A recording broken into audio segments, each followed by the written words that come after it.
Okay, folks, so here's how you would start with this. The very first thing you would ever do is, oops, there we go. Had a button stuck. Um, the very first thing you're going to do is, let me fix this pen, is we're going to draw the variables. Remember, there's A, B, C, and D. Those are the four inputs. They're the booths, right? Booth A, booth B, booth C, booth D. And then let's just draw this. So we're going to need to, first thing you're going to notice is everything gets inverted. So we can just jump on that right away if you want. And just make this line an A naught. And we're going to invert the B. We're going to have to. Notice there's not even a B anywhere. There's only not B's. So same thing with all the other letters. So might as well just jump straight into it. Now, if you had a bunch of B's first, you might want to take care of that and you're like, hey, there's only that one not B. Then you can just add that inverter at the end after you connect the B's everywhere. But notice these are all inverted. All of these have them, so might as well just do them right off the bat. That's all we're going to have. So let's do that. Then I have to AND these two together. So let's just run that over to an AND gate. Remember, this is AOI logic. ANDs, ORs, or inverters, okay? So that's all we're going to use. Inverters, ANDs. Let's do this one right here. What is this wire, by the way? A not and, sorry, not A and not B. And let's bring this one together. There we go.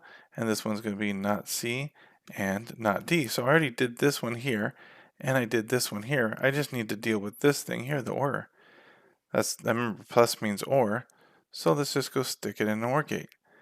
Well, OR has the arced back, the pointy front, and we get this thing right here, not A and not B, or the other wire, not C and not D, and that's it. So this is how you draw the entire booth circuit right here, in AOI anyway, right here. Now the next thing says to substitute these. Substitute them. So now pretty much same thing. We're going to have an A, a B, and a C, and a D in the second problem. The only thing is this inverter right here is going to have this AND gate right here. Or sorry, I said AND gate. The inverter is going to be a NAND, see with the bubble here? And you have to tie the back together and connect it. So you're going to connect these two together, and then we're going to just put one wire going in, and now this acts like an inverter. This is, not A. Same thing here, so we'll just go ahead and do all of them again, because that's what our inverters do, right? Bubble. Take the two inputs and connect them, and there we go. And now that's not B, and same thing here. It's like an AND gate with a bubble, has two inputs, connect them together. There we go.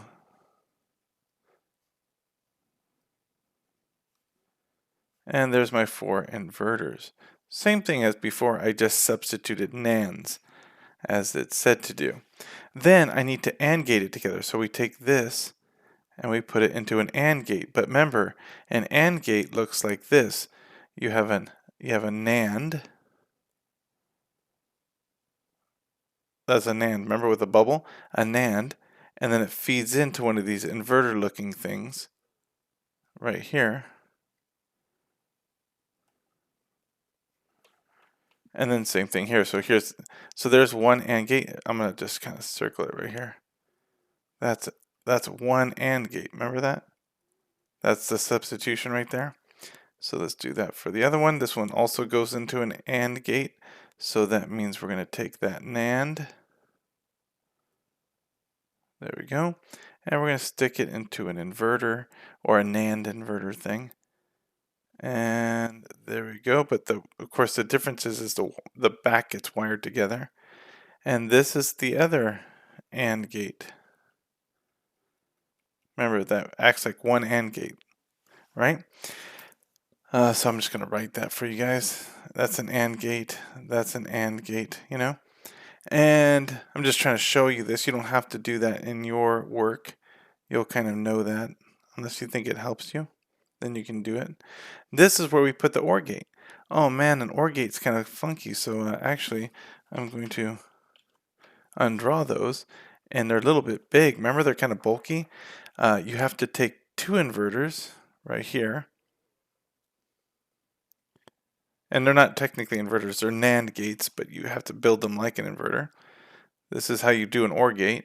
You need two of these. Then they go to one NAND. And this is anytime you have an OR gate, you need to do this. This big old gigantic dumb thing, and I'm just putting a dotted line to show you. This big thing is one OR gate, okay? So there's that one OR gate. So it's the same thing as I have right up here. I have the one OR gate right there, and there it is. I have the one AND gate, there it is, but it takes two NANDs to do it. I have one AND gate here, but there it is, it takes two NANDs to do it. And then I have my four inverters. Those only take one, and there it is. Now, the only thing is that you can cancel this one and this one. Because remember, this kind of acts like an inverter. Remember, it looks exactly the same as an inverter because kind of it is. I know it's part of the AND, but you can cancel it out. Same thing, this is part of the OR, but it really just acts like an inverter. And when you have an inverter feeding into an inverter, they cancel out. Think about it. You would have a 1 here, then it inverts to a 0, and this one 0 inverts back to a 1. So wait, a 1 just goes to 0 back to a 1? Well, then get rid of these. They're just kind of extra work there, you know? And then if you want, you can redraw this, or maybe you have an eraser, or maybe you already knew this was going to happen. That says soft eraser, whatever that means. Let's just go a little bit bigger. There we go. So I'm going to erase this one, and then that's how I'm going to do it, so I don't have to redraw the whole thing. And you're welcome to do this as well. And remember, I just cancel those out. So then you just run, oops. Let's go back to my pen. And I'm just going to run this wire directly in there. And now we only have 1, 2, 3, 4, 5, 6 gates. I can't do anything about these. There's not like another inverter it's going into. If there was an inverter going into another inverter, I could, but there's nothing like that going on. So I can't do anything there. Make sure you do this again for the alarm, and then do step 3 where you have to do it in multi-sim. All right, and that's it, folks.